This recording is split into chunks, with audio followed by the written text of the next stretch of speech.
Hare Krishna. So, very warm welcome to all of you for today's session on the Bhagavad Gita. We'll start our session with the prayers. Om Namo Bhagavate Vasudevaya. Om Namo Bhagavate Vasudevaya. Om Namo Bhagavate Vasudevaya.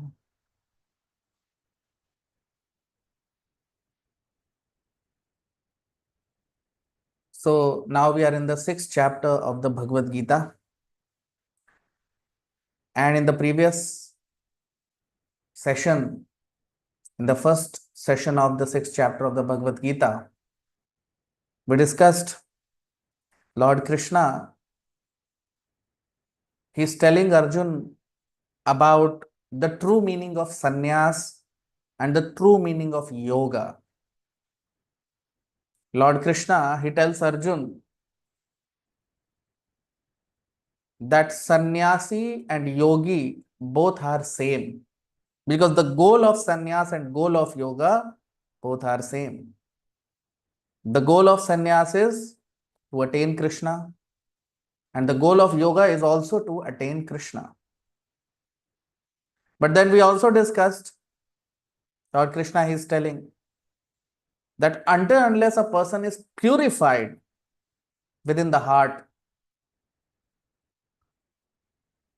he must not take the renounced order of life, because renounced order of life, which is also called sannyas, is only meant for a person who is purified, who has developed love for Krishna. And because of his exalted status of attaining love for Krishna, or because of his higher taste, he is able to give up the lower material connections. And that is why he takes up the renounced order of life. So the position of sannyas is only meant for people whose heart is purified by the association of the Supreme Lord. So that's why in the previous session, the last shloka which we discussed, the third shloka, Lord Krishna talks about Yoga Aruruksha stage and Yoga Arudha stage. So now today, some more aspects about Yoga Arudha stage we'll discuss, and we'll try to understand. Lord Krishna, he will explain to Arjuna about the characteristics of a person who is in advanced stage. So we'll begin our discussion today from the fourth chapter of the from the fourth shloka of the 6th chapter of the Bhagavad Gita. So fourth shloka. Yada hinendriyartheshu na karmasvanusajjate sarva sankalpa sannyasi yoga rudhastadochyate. Yada hinendriyartheshu na karmasvanusajjate sarva sankalpa sannyasi yoga rudhastadochyate. Translation.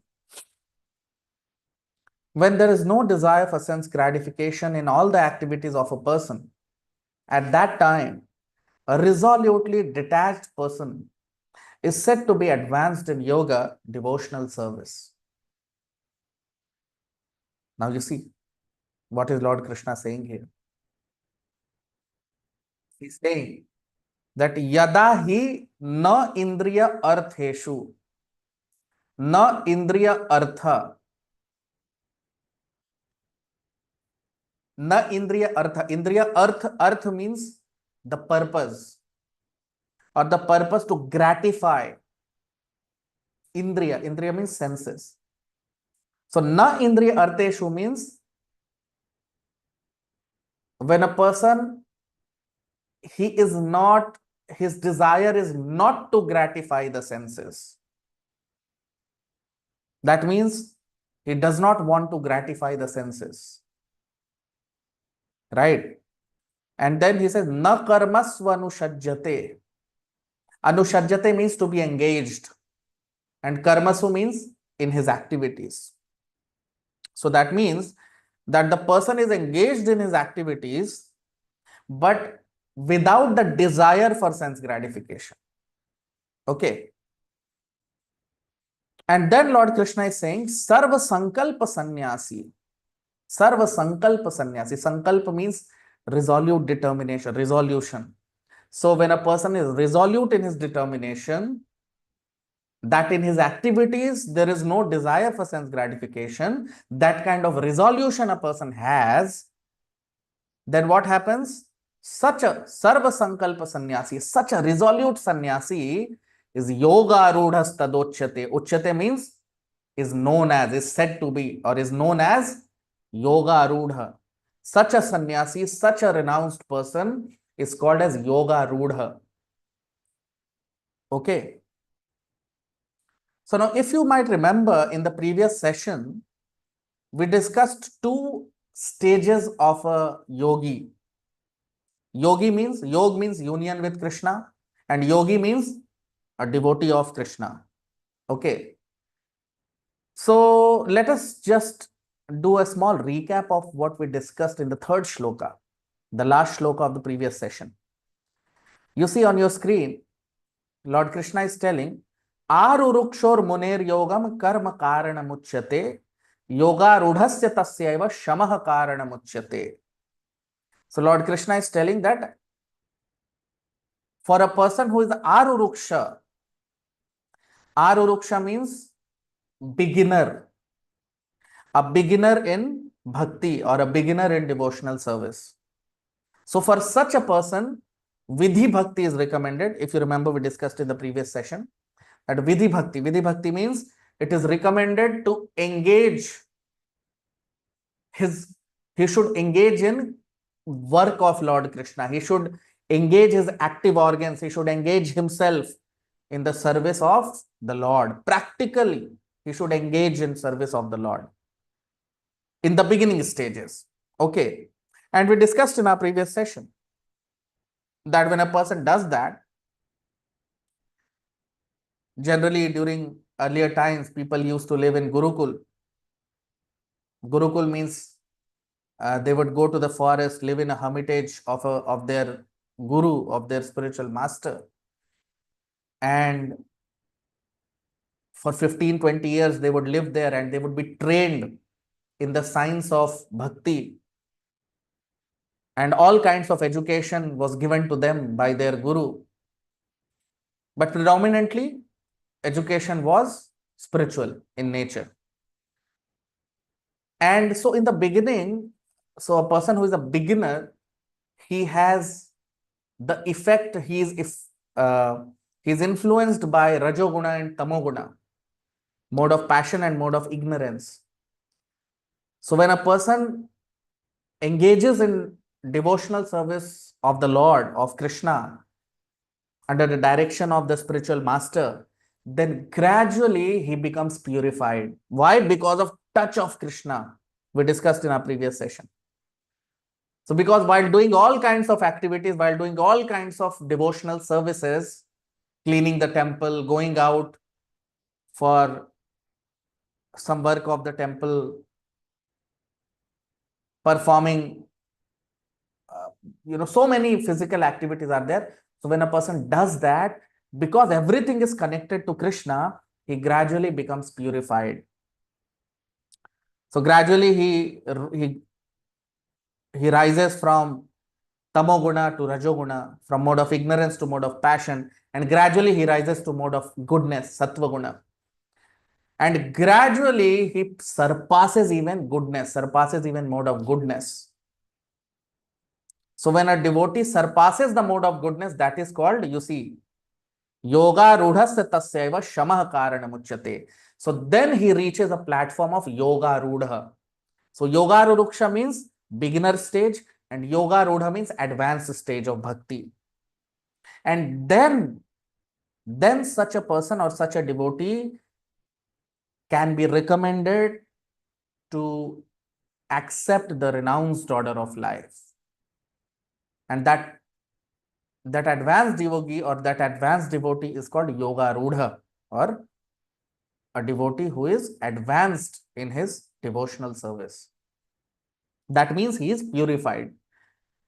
Now, so what happens when he is advanced? What does that mean? What is the meaning of yoga rudha? That is mentioned in this shloka, because in the previous shloka, Lord Krishna talks about the beginner stage and then he talks about advanced stage. But what are the characteristics of advanced stage is mentioned here in this shloka. So Lord Krishna is telling that Sarva Sankalpa Sannyasi Yoga Rudhas Tadochate. So who is called a Yoga Rudha Sannyasi? Yoga Rudha Sannyasi means advanced sannyasi or advanced devotee. So who is called an advanced sannyasi? Uchyate means to be called as. Yoga Rudha means advanced. And sannyasi, Sarva Sankalpa Sannyasi.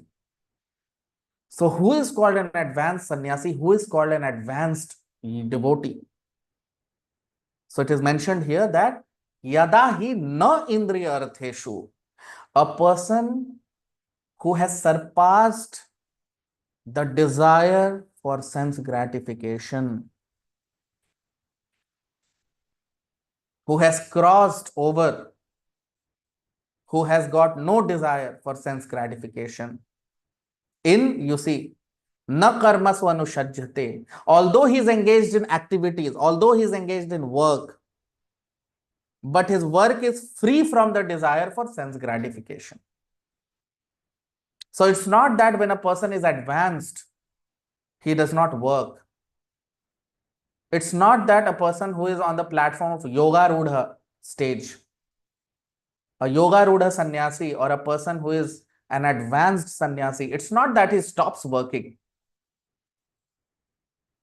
Because as we have discussed many times, that activity is the constitution of the spirit soul.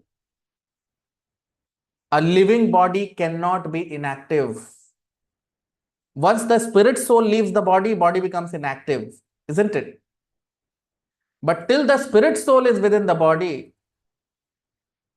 body cannot be inactive, right? Body is continuously active, and activity is the symptom of living entity. So it's impossible for a living entity to become inactive. It's impossible. A living entity can become inactive only, a body can become inactive only when the soul leaves the body. That means a dead body is inactive, but a living body can never be inactive. So activity is the constitution of the soul. So it's not that a person who is an advanced sannyasi, who is an advanced devotee, that does not mean that he stops working. No, he also works. But the consciousness changes. For example, if you take example of a soldier in a country, a soldier or a police officer or an army officer, he is fighting for the country, isn't it?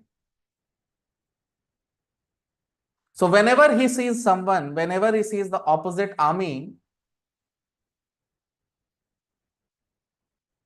it's not that he is not working, but the quality of work changes. Whenever he sees an opposite army, he kills.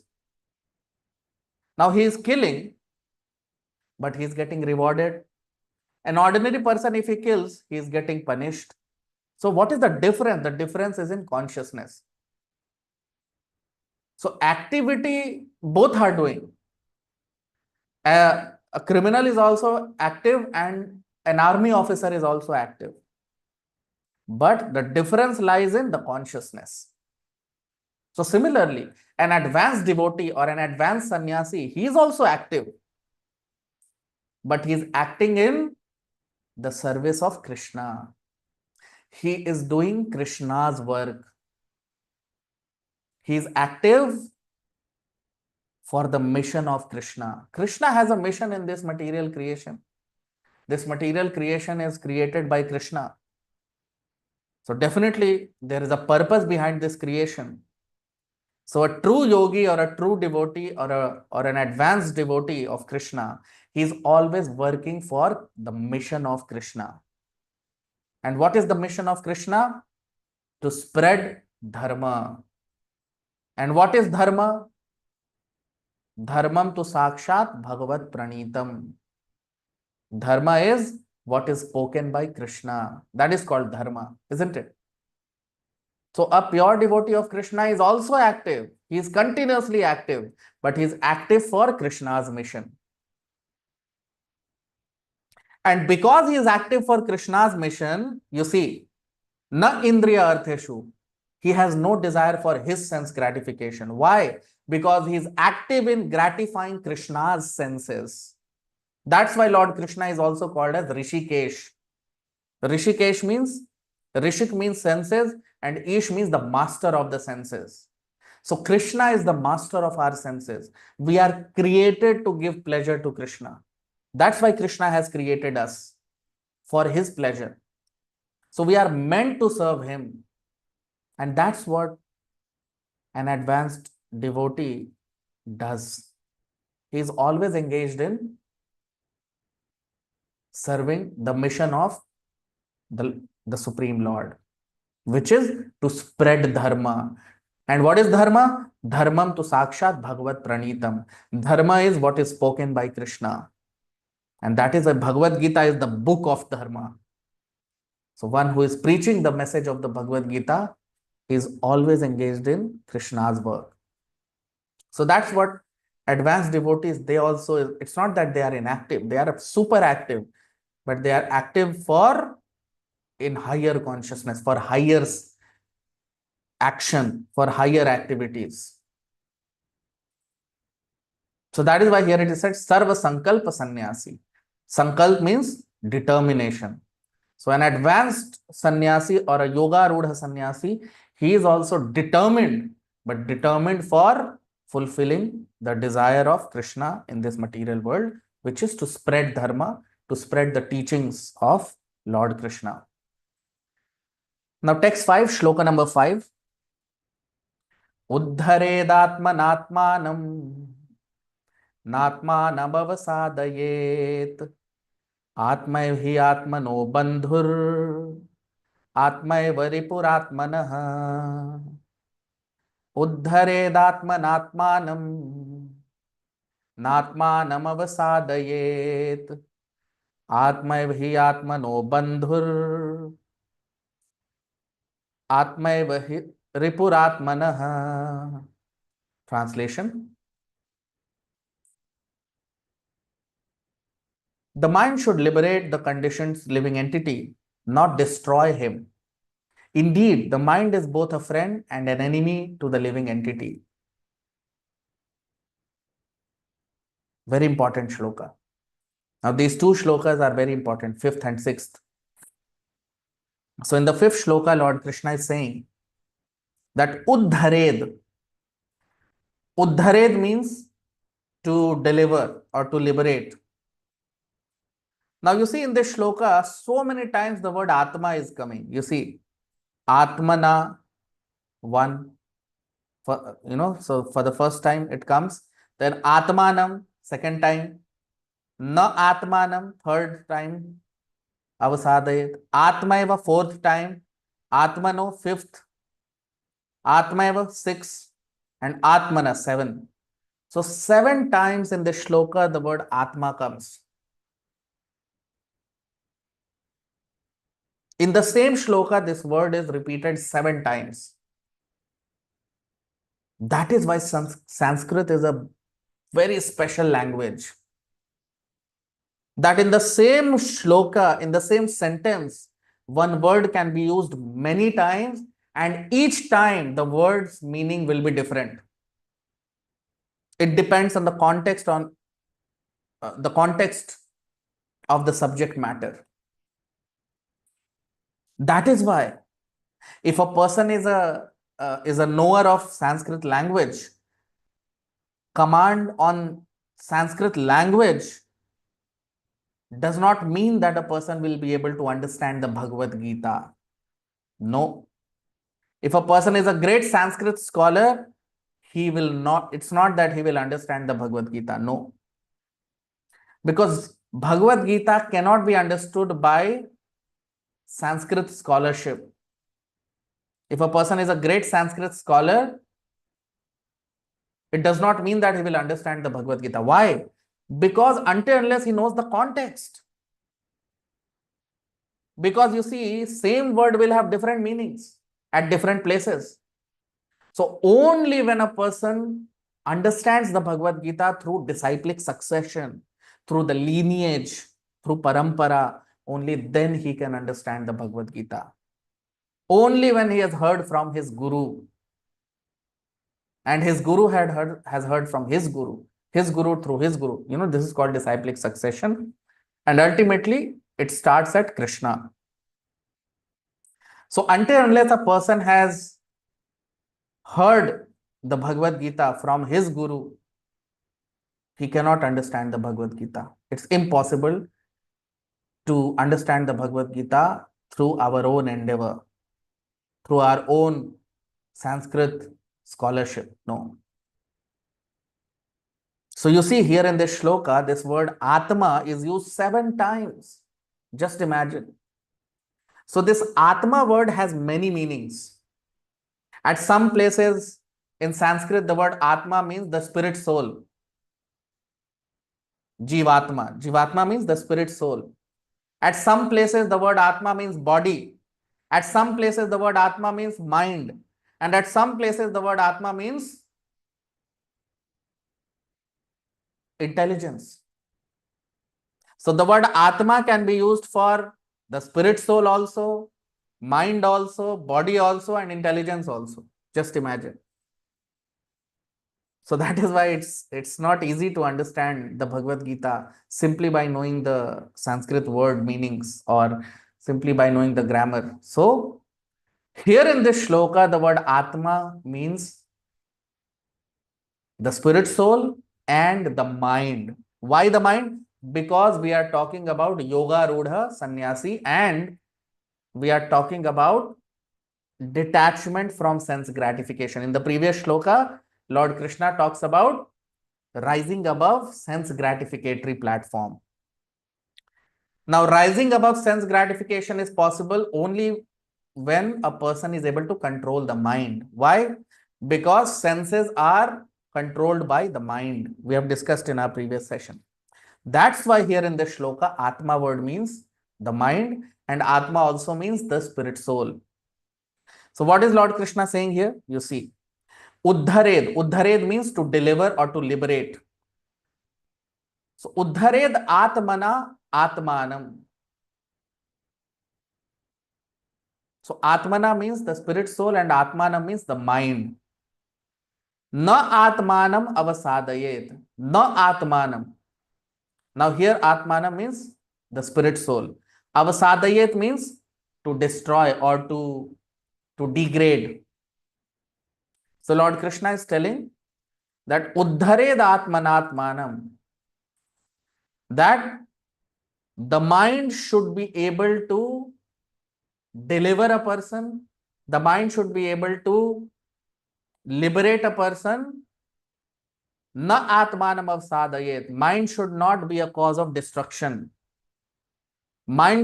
Person's mind should be the cause for his advancement, not for his degradation or destruction. Why? Atmaiva hi atmano bandhur.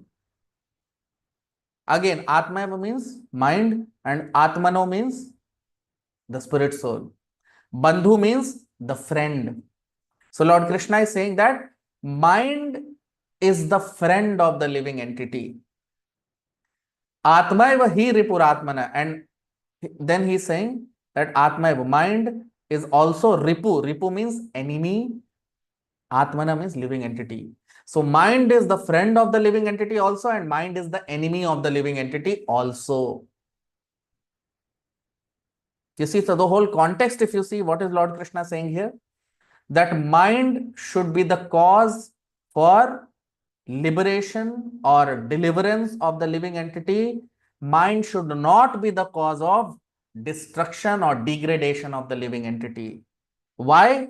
Because mind is a friend also, and mind can be enemy also of the living entity. Now why Lord Krishna is telling this? That mind can be a friend also, mind can be an enemy also.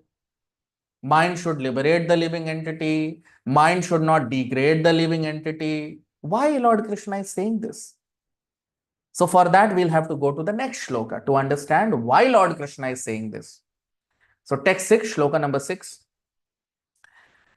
Bandhuratmatmanastasya yenatmaivatmana jitah anatmanastu shatrutve vartetatmaiva shatruvat.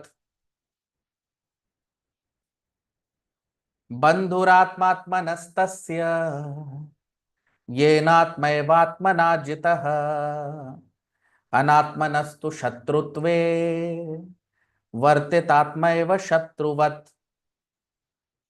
Translation: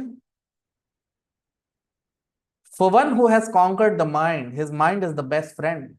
But for a person who is uncontrolled, his mind is the greatest enemy.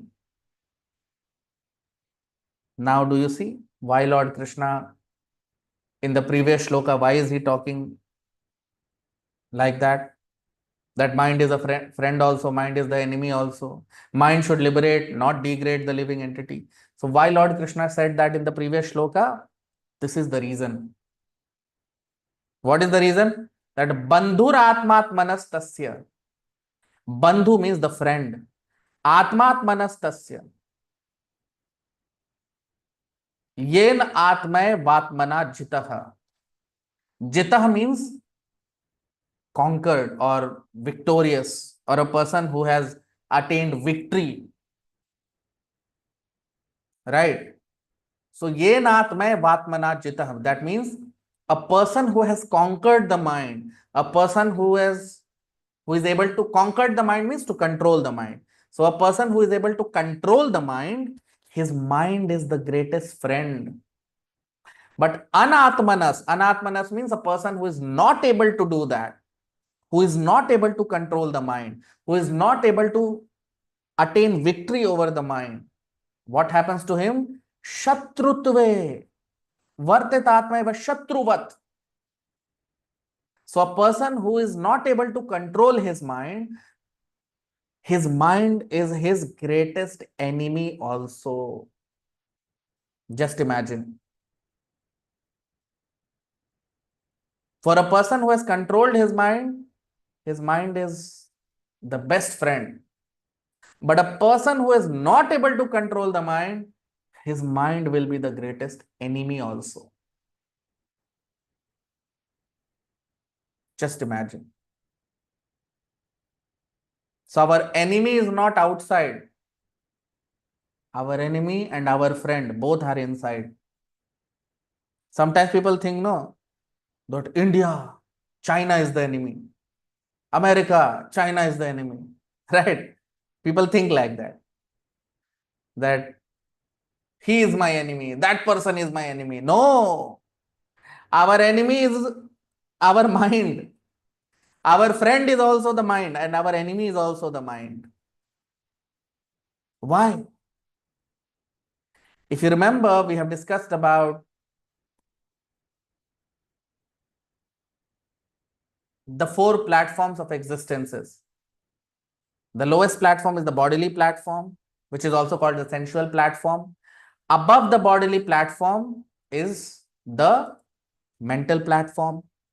Above mental platform is intellectual platform, and the highest platform is the spiritual platform. Okay. So these are the 4 platforms of existences. And if you remember, in many sessions, I have given you one example from our scriptures, that in the Vedic scriptures, our body has been compared to a chariot driven by 5 horses. A chariot driven by 5 horses. The 5 horses of the chariot, they represent the 5 senses. The reins or the ropes through which we control the horses, these ropes or the reins, they are called the mind. They represent the mind. Then The chariot driver represents the intelligence, and the traveler who is sitting in the chariot, the owner of the chariot, is we, the spirit soul. We are the traveler. Intelligence is the chariot driver. The ropes through which he controls the horses is the mind, and horses are the senses. Okay. So what happens is, if mind is uncontrolled, the senses will be uncontrolled. Why? Because the function of the mind is to generate thoughts. The function of the mind is to generate thoughts.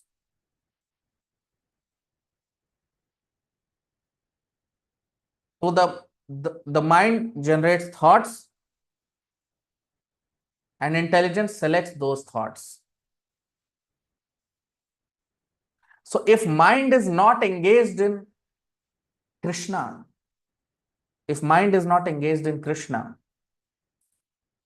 then mind will work towards generating useless thoughts. Right? If mind is not engaged in Krishna, then mind will automatically get engaged in some other activity or some other thoughts. Okay.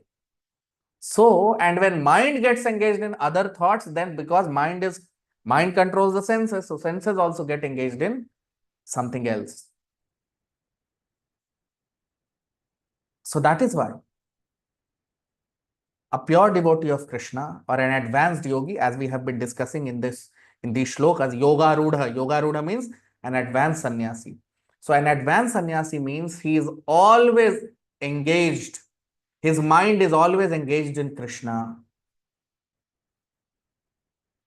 His mind is always contemplating, is always engaged in the service of Krishna. So then mind has no chance to engage in something useless or something which is not good. Because if mind is not engaged in Krishna, then mind will automatically get engaged in something which is Maya. Right? At every point, we have an option of choosing Krishna or Maya. So, sannyasi or an advanced devotee, he always engages his mind in Krishna. And in this way, he is able to control the mind.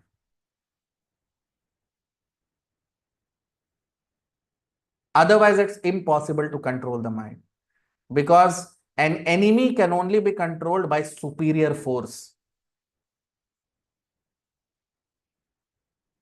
Right?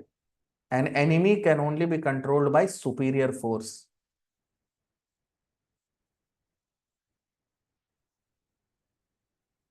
So that superior force is Krishna. So how that happens? How a pure devotee does that? We'll see in the next shloka. You see, text 7, shloka number 7. Jitatmanah prashantasya paramatma samahitah शीतोष्ण सुख दुखेषु तथा मानापमानयोः जितात्मनः प्रशान्तस्य परमात्मा समाहितः शीतोष्ण सुख दुखेषु तथा मानापमानयोः. Translation: a tranquil person who has conquered the mind has already attained the super soul, Paramatma. Such a person is in a position of equilibrium in heat and cold, happiness and distress, honor and dishonor. Now you see, in the previous shloka, what did Lord Krishna say? That if mind is uncontrolled, mind is our enemy. If mind is controlled, mind is our friend. And how mind can be controlled? By engaging in Krishna. So how does it happen? Let us see. So Lord Krishna is saying, Jitatmanah prashantasya. Again, Jitatmanah means, Jit means to conquer, to be victorious. And Atmana means the mind. So, and Prashantasya means a person who has attained the state of tranquility, a tranquil person. So Prashant in Sanskrit,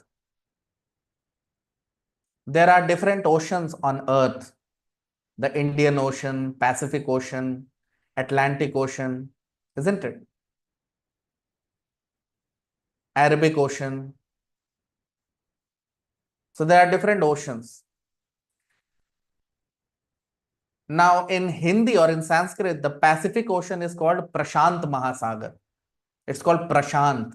You see, the word which is used here is Prashant. So why Pacific Ocean is called Prashant? So there was one person who is a sailor, or he's basically in Navy. So once he met me, so he told that, Swami Maharaj, that, so I was telling him about this word Prashant. So he told his experience that when we travel through Pacific Ocean, which is called Prashant Mahasagar, which is called Prashant Ocean.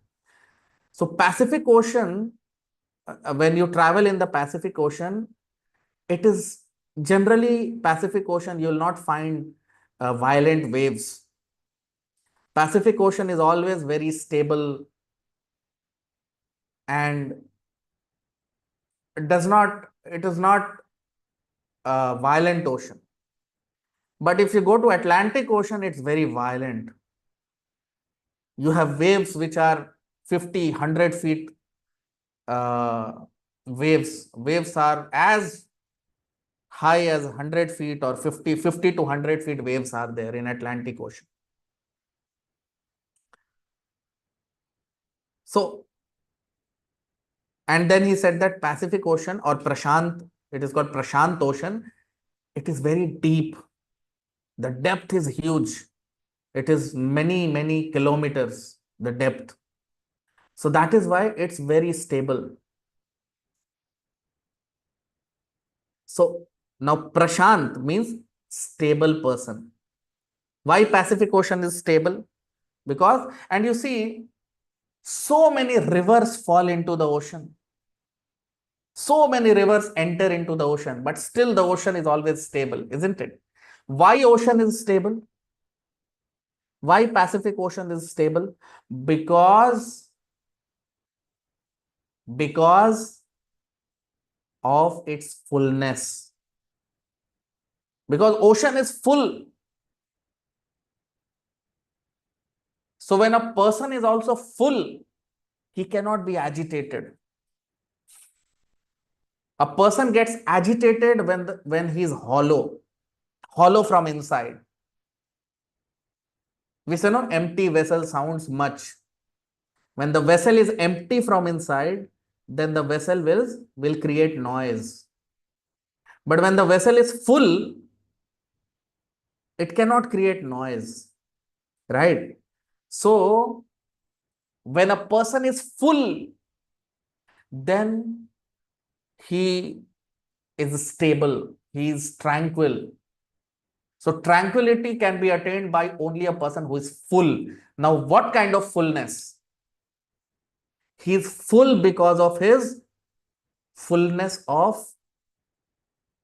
Krishna consciousness, because of his love for Krishna. He's full. He's filled with love for the Lord. He's filled inside with his spiritual advancement. He's filled with divine knowledge. So when a person is filled with divine knowledge, when a person is filled with love for Krishna, he automatically becomes stable, tranquil. He attains the state of tranquility.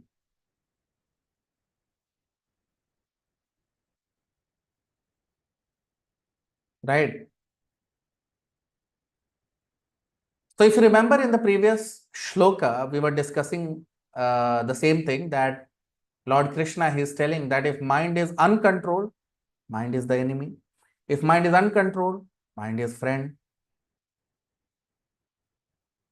So the function of the mind is to generate thoughts. And the mind can generate any number of thoughts. Okay. And based on the thoughts which the mind generates, the senses, they become active. And that is why above the mind, there is a special intelligence given to us. And intelligence works on the platform of knowledge.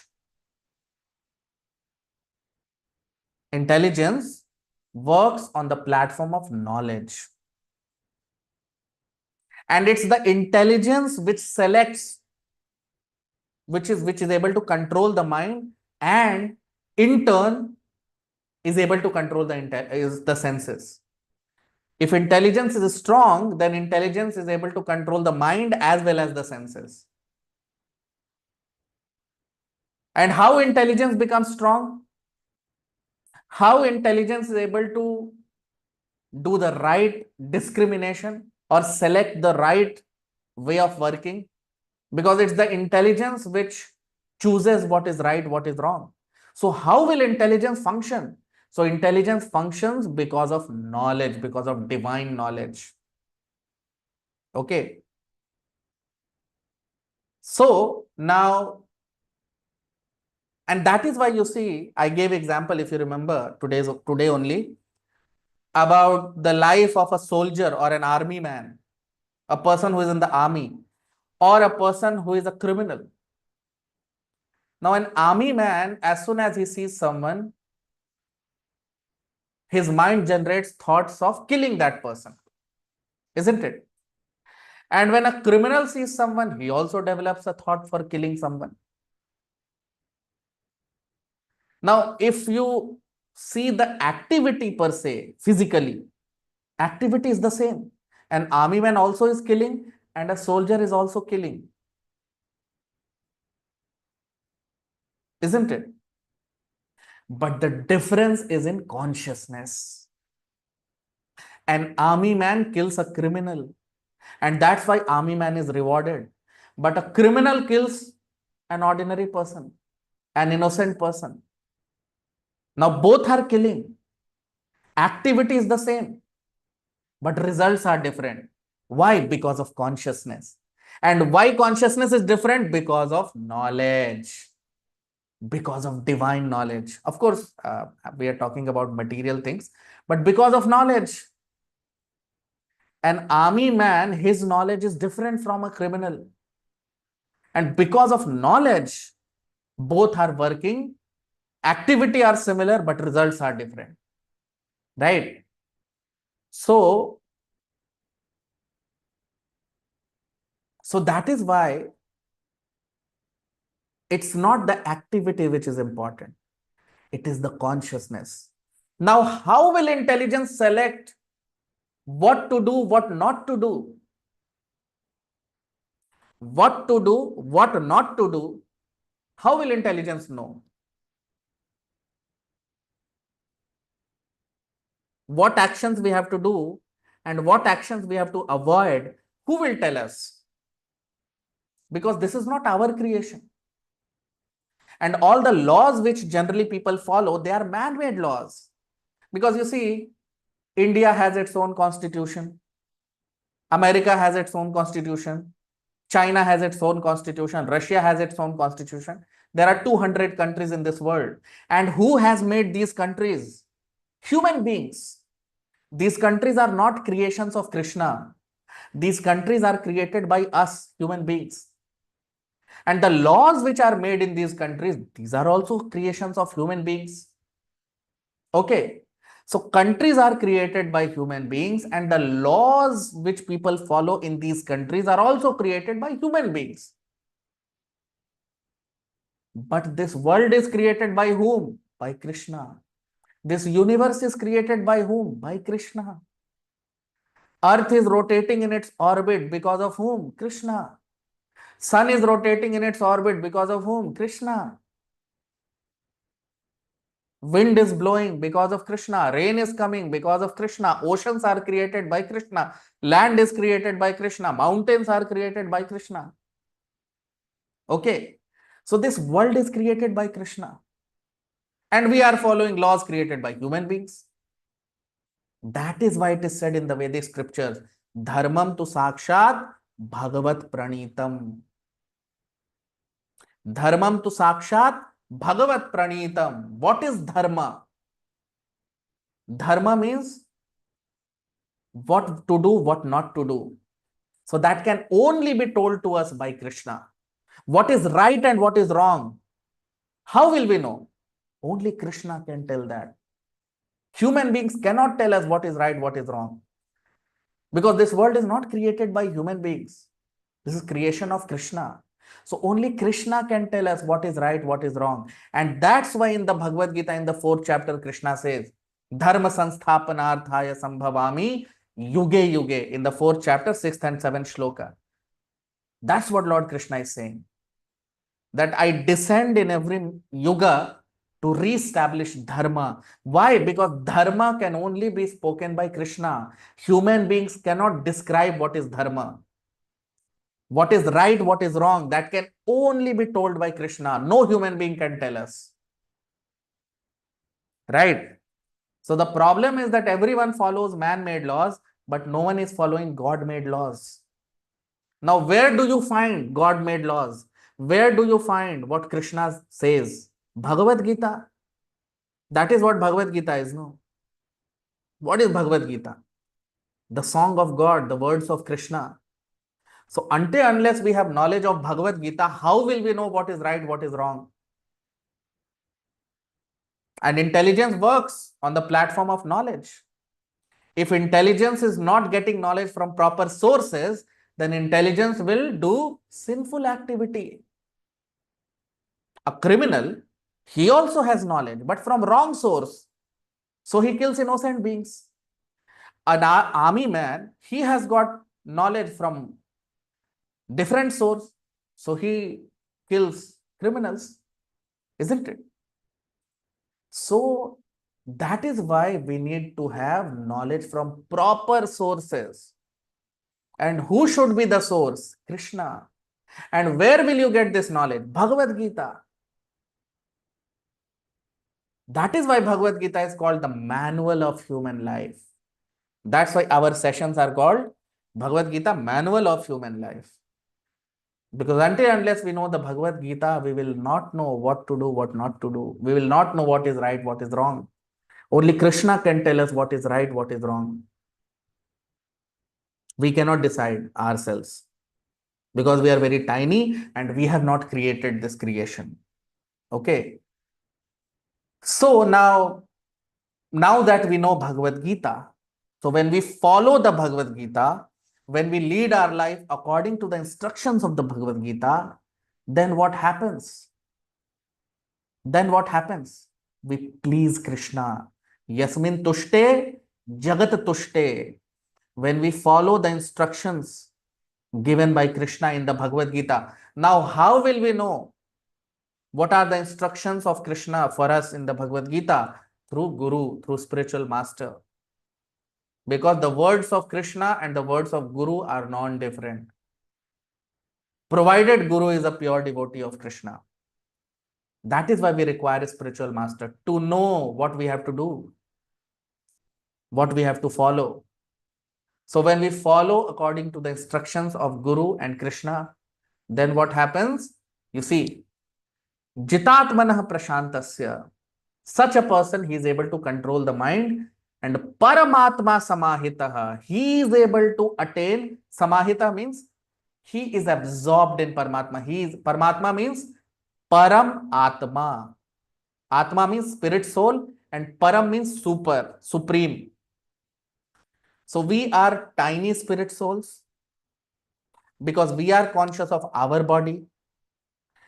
Although we are situated within the heart, but we are conscious of every cell in our body, isn't it? Anything happens in our body, we come to know. Why? Because our consciousness is all pervading within the body. Our consciousness is spread throughout the body, each and every corner. That's why we are spirit soul. We are conscious of our body. We are not conscious of other person's body. If someone touches someone else, we will not come to know. Why? Because our consciousness is limited within our body. But Krishna is called as supreme soul, super soul, Paramatma. Why?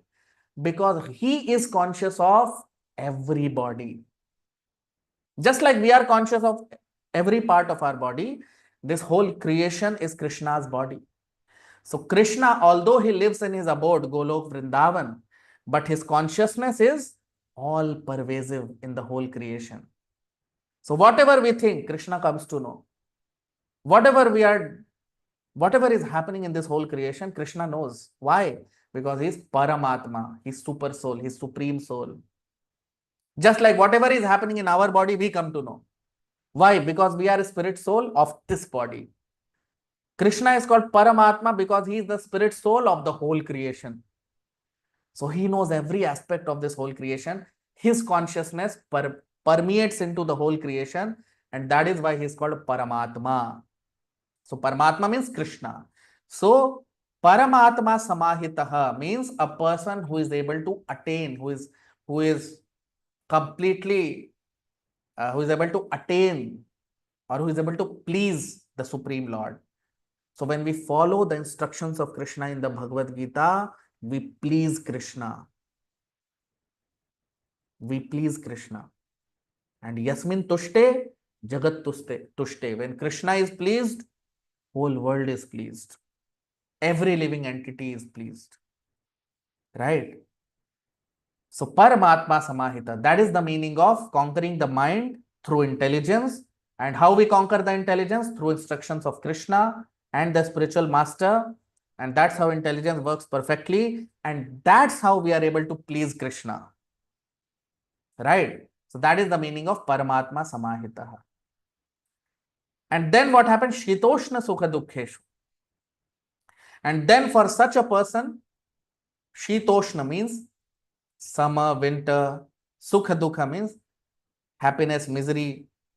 Tatha manapamanayo. Manapamanayo means honor and dishonor. So he will remain, he'll be able to maintain equilibrium. He'll be equipoised. Whether there is summer or winter, victory, defeat, loss, gain, honor, dishonor, he'll be able to maintain equilibrium, equipoised in all situations. Why? Because he knows that these are all temporary things. Today there is summer, tomorrow there will be winter also. These are change. These things keep changing. It's not that eternally there will be summer and eternally there will be winter. Similarly, sometimes there will be happiness and sometimes there will be misery. Sometimes there will be, sometimes people will praise us, sometimes they will defame us. So sometimes there will be honor, sometimes there will be dishonor. So these are all temporary things. And one day we have to leave the body. So the goal of life is to attain Krishna. Human life is meant for Krishna realization. So why to worry about these tiny things which are temporary? And that's why such a person, his only goal of life is to please Krishna. And that's why he is not affected by all these temporary dualities of this material nature. And that is what Lord Krishna is saying here. So some more aspects about it we'll discuss in the upcoming sessions. Today's session will stop here. Thank you very much all of you for coming for today's session. Hare Krishna.